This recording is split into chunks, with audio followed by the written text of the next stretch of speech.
This is 5 on 20 News, where the news is horrifying, but the newscasters are trying to stay calm. With Alex Kack and Ty Besh. Coming to you live from our studio in downtown Tucson. First, the local news. According to Tucson Police Chief Chris Magnus, his department is well overdue for some new vehicles. This comes after an incident a few weeks ago where a mobile command post vehicle started leaking diesel so badly the fire department had to be called in to clean up the mess.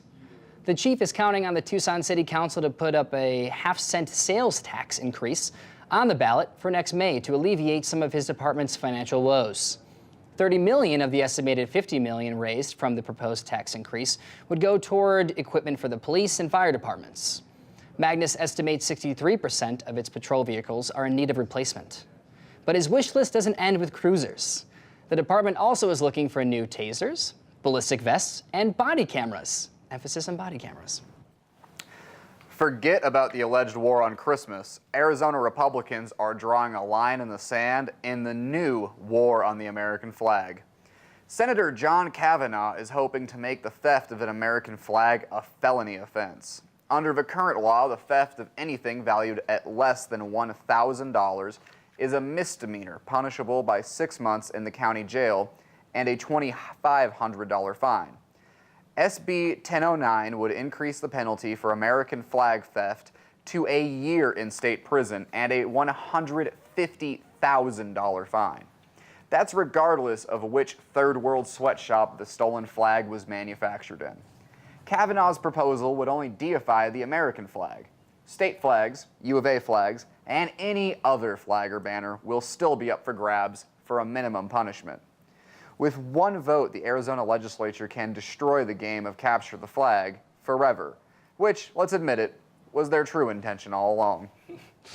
Jesus. Well, here's some good news for minimum wage workers in Arizona.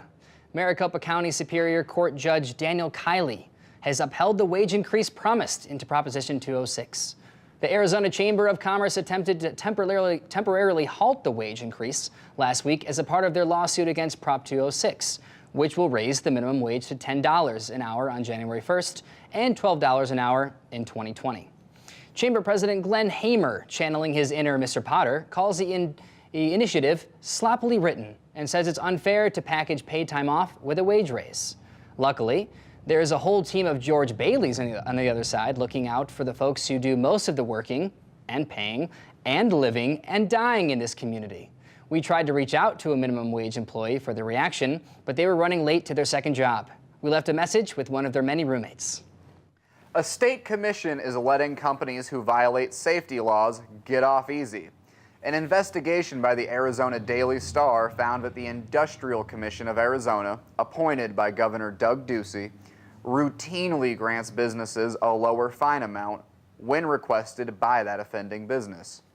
They found that out of the 139 proposals, fines were reduced by more than $186,000. This was from more than half the cases reviewed in 2016.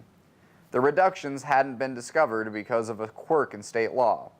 According to Arizona's laws, penalties for hazardous working conditions can be legally reduced before the penalty is even imposed. The reduction can also be made after the penalty is imposed, but that would be more noticeable. The investigation was launched after OSHA issued a complaint against the commission on December 9th. The commission chairman says the group's goal is to prioritize workplace safety, not levy large fines against businesses. In 2015, the average fine for violating workplace safety laws in Arizona was $960.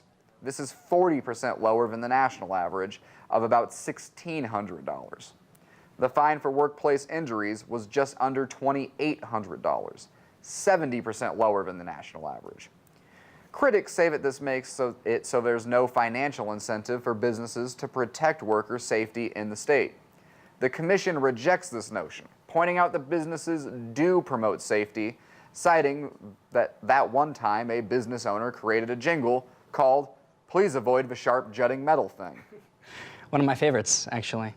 The Salvation Army will receive 10,000 blankets that were almost delayed until January due to shortages. Last week, we reported that an increase in requests for blankets due to natural disasters left a shortage of blankets for the year.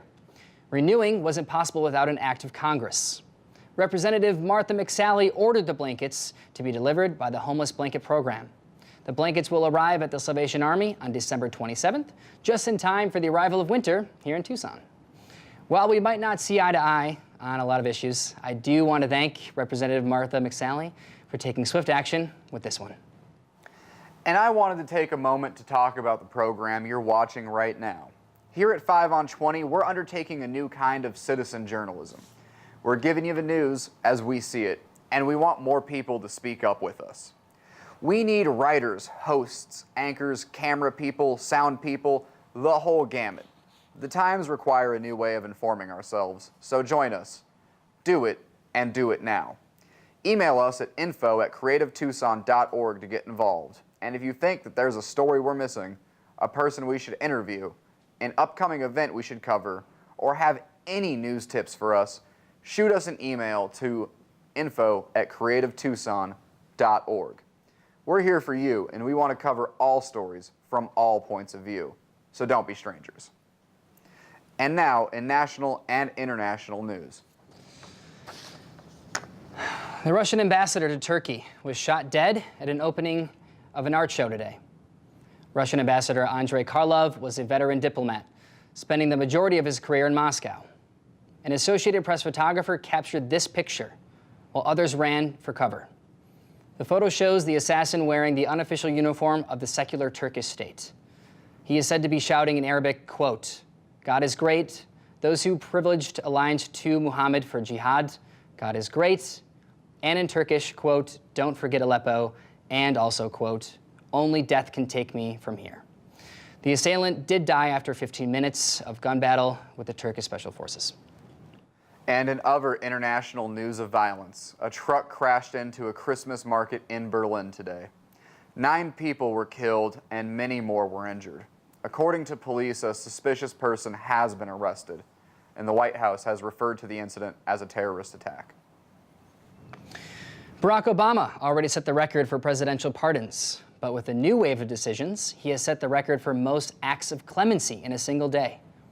Obama's latest announcement includes the shortening of prison sentences for 153 convicts and the pardoning of 78 others. Most of these prisoners were serving sentences for low-level drug crimes. In these final months of his presidency, Obama has granted clemency at a rapid-fire pace, and he is expected to issue more grants of commutations and pardons before he exits office next year, according to the White House counsel, Neil Eggleston, who announced the decisions in an official blog post today. With the latest wave of clemency, Obama brings the total number of sentences he has shortened to over 1,100, and total pardons to 148. Eggleston describes all the individuals affected as deserving. In reply, the alt-right hemmed and hawed about soft on crime and described all Obamas as namby-pambies. And if you felt an inexplicable shudder sometime today, don't be alarmed. It was probably just an extrasensory reaction to the 270th elector voting Trump for president. The Electoral College met at state capitol buildings across the country today to cast their vote for the next president and vice president of the United States. Each state gets a number of electorates equal to the number of representatives that state has in the House and Senate. Representatives of the presidential party that won each state's popular vote got to select their state's electorates. Trump secured 306 Republican electors on election night, passing the magic number of 270 by 36 votes. And Republican electors did not give in to the countless petitions or their own desires to avert the coming apocalypse. Trump will get the nod on January 6 when the vote is counted. Since 1948, only 9 electors have voted against their party's pick. So that shudder you felt, that mirror you heard shatter in the other room, that bird you saw fall dead from flight, well, now you know what that was about. Trump is basically, officially, our guy. Yay. But at least the president-elect will have a tough time keeping tabs on Muslims. Twitter is just the latest company to announce that they would not help the incoming administration build a Muslim registry. That includes companies like Facebook, Microsoft, IBM, Uber, Google, and Apple. The supporters of the proposed Muslim registration plan have cited Japanese internment during World War II as legal precedent. Opponents of the plan have cited Hitler with a spray tan as an interpretation of Donald Trump. Without the support of major online communication companies, Trump will have to rely on a network of old ladies peering out from behind window curtains to keep tabs on the estimated 3.3 million Muslims living in America. Top pen and paper manufacturers are expected to pull their support as well, leading to reports of Kellyanne Conway taking up stone engraving as a hobby. It has been revealed that Rex Tillerson, who was nominated to Secretary of State last week, has been a longtime director of a Russian-U.S. oil firm based in the Bahamas. Tillerson became director of Exxon Neftegas, a subsidiary of ExxonMobil, where Tillerson is now CEO. The revelations are from documents shared anonymously to the German newspaper Süddeutsche Zeitung. The subsidiary was set up partly to avoid taxes, a common business maneuver in the Bahamas, which has a 0 corporate tax rate. While there's nothing illegal about Tillerson's past position, this comes at a time when tensions between the U.S. and Russia are at a high. Tillerson has been criticized for being too cozy with Russia, and the FBI and CIA have accused Russia of hacking emails to influence the election in Donald Trump's favor. Tillerson has denied a close relationship with Russia, despite having received a Russian Order of Friendship award back in 2013. ExxonMobil has been known to be interested in developing Russia's oil and gas industry. They agreed to explore Russia's Kara Sea in 2011, but the project was put on hold after the Obama administration issued sanctions in 2014. Tillerson, who currently owns $218 million in Exxon stock, has a clear motive to get rid of sanctions against Russia. When asked about the potential conflicts of interest, Donald Trump responded that SNL is so very unfunny, unfair, and not fantastic. Sounds like it was translated from Russian. A government agency in Michigan wrongfully accused 20,000 individuals of unemployment fraud, according to a state review. They found that an automated system accused unemployment claimants in 93% of cases. The Michigan Unemployment Insurance Agency combed through 22,427 cases where the system claimed insurance fraud. They found that most of the claims between 2013 and 2015 were false. In 2015, the state began having employees review the claims. Some of these accused of fraud were hit with fines up to $100,000, with others having their taxes garnished. The rest had to fight it out in long administrative hearings that are worse than being fined $100,000. In the report, the state said that just over 2,500 individuals had been paid back, totaling $5.4 million. This comes the same week that Michigan Republicans passed a bill that would use $10 million from the unemployment agency's contingency fund to pay down the budget. The contingent fund is made up of fines from unemployment fraud. So basically, the poor are being tasked to balance the budget while Michigan continues tax cuts for wealthy corporations. Next year, Michigan will institute the Got a Dollar rule, which requires unemployed citizens to let the state borrow a few bucks when they need it. The state promises to pay them back next Tuesday, they swear. Ever since John Henry died with his hammer in his hand, automation has been taking jobs from the working class. Now, Finland is taking a bold step towards a possible solution. Over the next 2 years, 2,000 unemployed Finnish citizens will receive a basic income from the government. It's part of an experiment for the government to see if more people in the country will start businesses. Finland is suffering from a period of massive layoffs among the tech industry. Currently, the unemployed are penalized if they earn extra income while laid off. So the government is taking these penalties away to see what the unemployed people will spend their money on. They're hoping that the easing of rules will allow citizens to seek out education, set themselves up for better careers, or even start a business. France, Canada, and the Netherlands will soon be enacting similar plans. The idea of a universal basic wage where every citizen, regardless of working status, receives a regular check to cover basic living expenses is gaining traction worldwide. Even here in the United Commie-hating States of America, a group is looking into it. Facebook co-founder Chris Hughes and economic experts launched the Economic Security Project earlier this month. Over the next 2 years, the group will be funding academic research and experimenting with unconditional cash stipends. Raising the minimum wage can only help alleviate financial insecurity as long as there is work to be done. And in a world where assembly lines are manned by machines and cars are on the verge of driving themselves, a universal basic income might be the only way to prevent the John Henrys of today from smashing the machines that are quickly rendering human labor obsolete. North Carolina Republicans have successfully voted to shrink the power of the state's governorship. The laws will cut the number of positions the governor can appoint and take away the governor's control of agencies that run education and information technology systems. The new laws were intended to curtail the power of Roy Cooper, the incoming Democratic governor. Cooper beat Republican Pat McCrory in November, causing the state's Republicans to call an emergency session.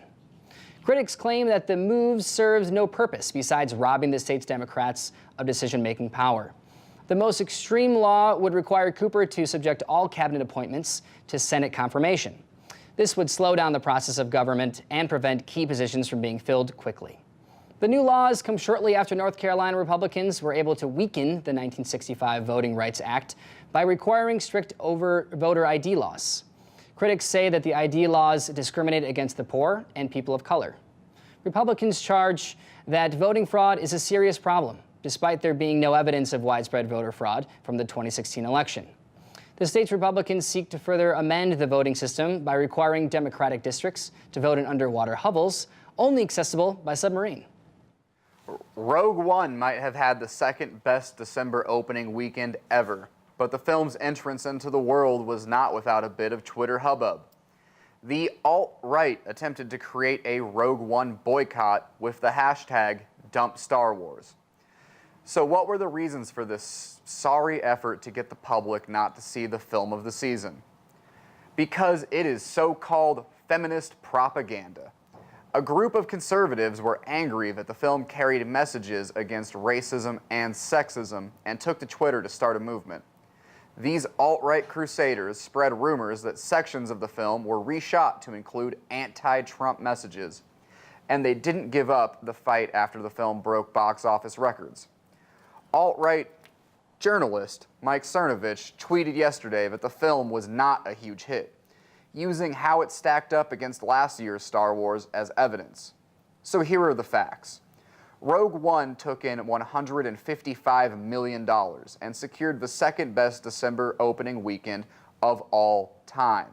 It is the second only to Star Wars The Force Awakens, which had the very best December opening weekend ever, racking in an astounding $281 million. The Hobbit is the only movie that even got close to these two films in its rankings.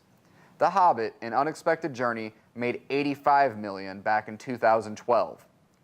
Anyway, whichever way you frame it, you really can't compete with an epic space opera. Try picking on a holiday ensemble film next time. Why not hashtag #DumpOffice Christmas Party? This was Alex Kack. And Ty Besh. 5 on 20 News. Next up, Sean sees dead people.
calmly to watch the failing breath, wishing each sigh might be the last, longing to see the shade of death o'er those beloved features cast. Charlotte Bronte said that.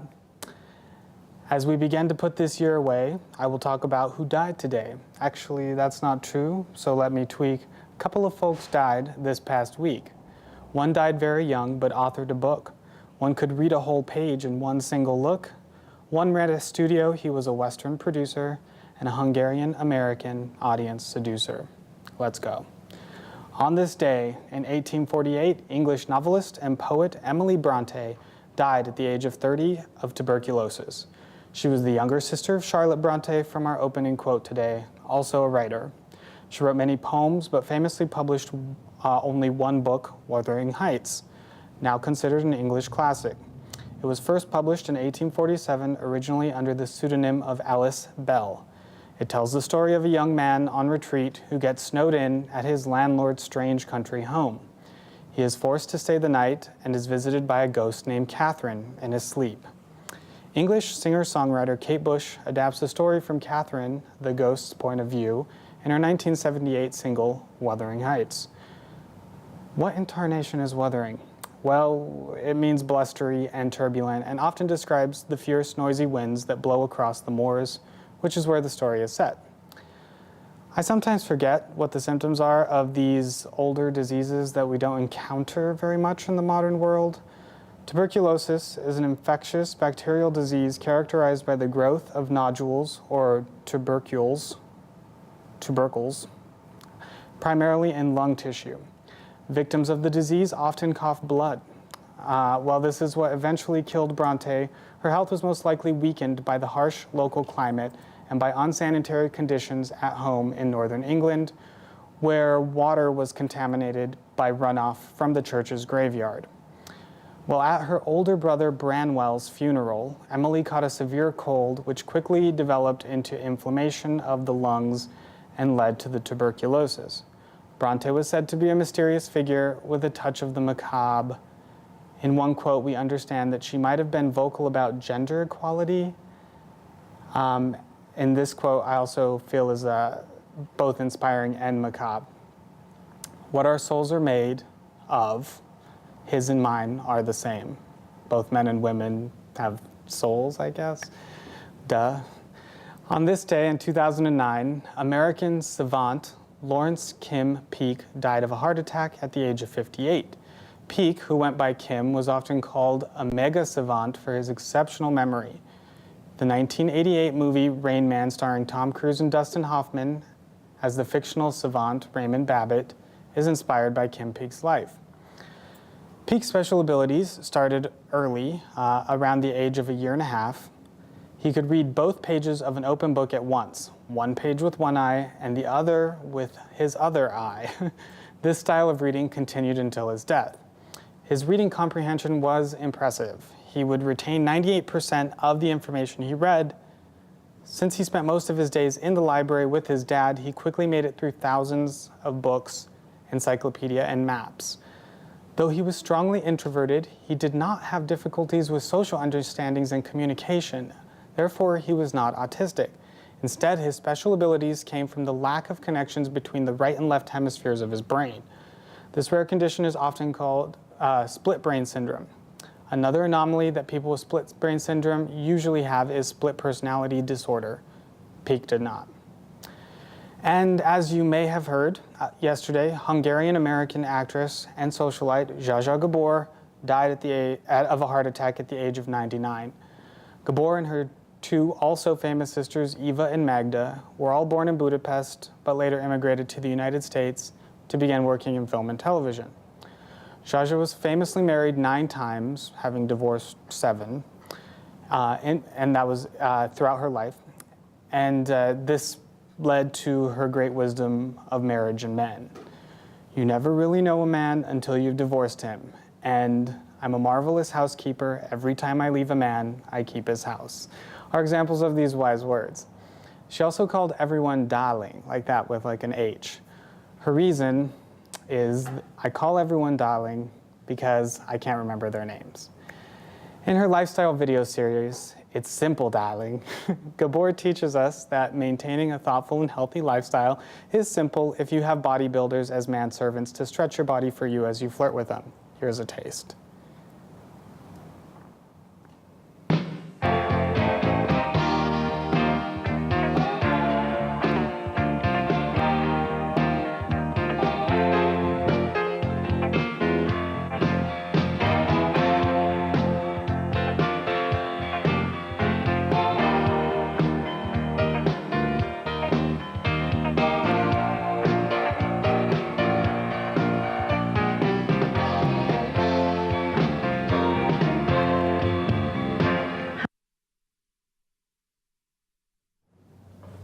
But it's all broken.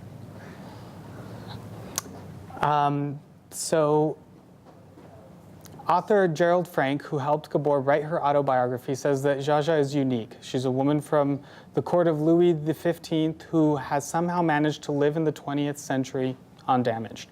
She says she wants to be all the Pompadours and Dubarrys of history rolled into one, but she also says, I always goof. I pay my own bills. I want to choose the man. I do not permit men to choose me. So, this news just came to me today. Fashion editor and early supermodel China Machado died yesterday after suffering from cardiac arrest. Born Noelle de Souza Machado, she got her first big break after being photographed by legendary fashion photographer Richard Avedon. The Chinese-Portuguese-American was the first non-white individual to be on the cover of a major American magazine. This was the February issue of Harper's Bazaar in 1959. After joining the Cabinet, a group of models for the fashion house of Givenchy, Machado changed her name to China. As a runway model, she also worked for Christian Dior and Balenciaga. It was something of a controversy to publish the 1959 cover for fear that the southern United States, would abandon the magazine and they would lose advertisers. China did not discover until many years later that Dick, Richard Avedon, had threatened to quit working for the magazine if they did not publish the cover. And on Friday, Tucson resident, Robert Shelton, founder of Old Tucson Studios and longtime advocate for the Southern Arizona movie industry, died of natural causes at the age of 95. Old Tucson said that the Wild West themed park has draped several areas in black and white bunting to honor Shelton, including a museum named in his honor. Bob Shelton was a charismatic visionary who turned Tucson into the Hollywood of the desert, said Old Tucson general manager Terry Verhage. He was boastful, but he wasn't boastful, but he did boast about how once he had John Wayne, Clint Eastwood, Lee Marvin, and Burt Lancaster all working on films at the same time. Shelton founded Old Tucson, the company, in 1959, 20 years after Columbia Pictures built the town as a set for Arizona, an epic Western film starring Jean Arthur and William Holden. Shelton was involved in the production of more than 300 movies and television shows between 1959 and 1985, which is when he sold Old Tucson. And that's all the death I've got for today, folks. Join me next week for the year in review as we pay homage to the more significant deaths of the year and bury it. Here's Kate Bush's Wuthering Heights music video.